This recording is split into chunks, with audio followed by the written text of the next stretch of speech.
My name is Simon Duchatel, and my problem is Chapter 6, Number 13. The problem is split into 4 parts, so we'll look at each part individually, but the problem asks that if there is a 50 kilogram box hanging from a rope, what is the tension in the rope in a variety of scenarios? So part A asks if the box is at rest, what is the tension? So if we look at our knowns and our unknowns, known is that the acceleration is 9.8 meters per second squared.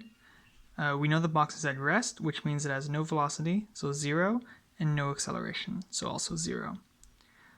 We do not know the tension of the rope. From Newton's second law, we know that F equals ma, the force is equal to the mass times the acceleration.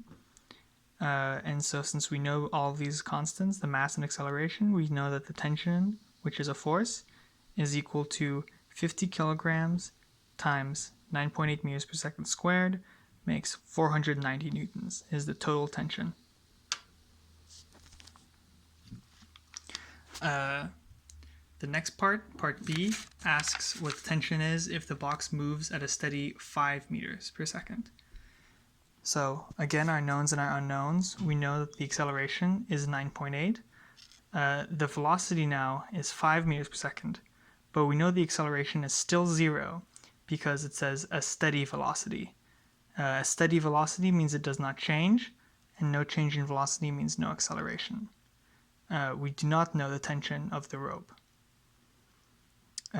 Again, we can use F equals ma, and again, because there's no acceleration outside of gravity, we know that the only force is gravity at 9.8 meters per second squared, and so we get the same 490 newtons, which makes sense because acceleration is not dependent on initial velocity, only on the change in velocity, and since there's no change in velocity here, it gives us the same answer as if there was 0 velocity.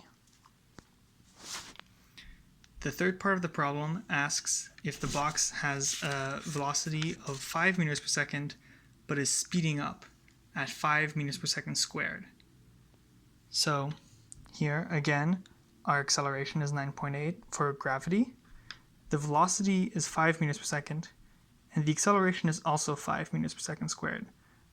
We know this because it's speeding up, which means it has to have the same size, same sign as the velocity, which means that it also has to be positive at 5 meters per second squared, which if we plug into our acceleration for total acceleration, we add them together, and now the equation gets 50 kilograms times 5 plus 9.8 meters per second squared gives us 740 newtons, which makes sense that it's larger because now the total acceleration is more. And then finally, we have part D, which asks very similar. It asks if there's a 5 meters per second velocity, but now the box is slowing down at 5 meters per second squared, what the tension will be. Here we have our knowns. Our gravity acceleration is still the same. The velocity is still the same at 5 meters per second, but now because it is slowing down, we know the sign of the acceleration is not the same. We know the sign of the acceleration must be opposite because it's slowing down, which means the acceleration is now negative 5 meters per second squared. And we are finding the tension of the rope. So if we plug that into F equals ma, just like we did before, we are now looking for the total acceleration, and now the sign is negative. So that gives us negative 5 meters per second squared plus 9.8 meters per second squared times 50 kilograms for the mass. And then we multiply that together and we get 240 newtons. This makes sense because it's a smaller number now because there's less acceleration, total acceleration on the rope as before.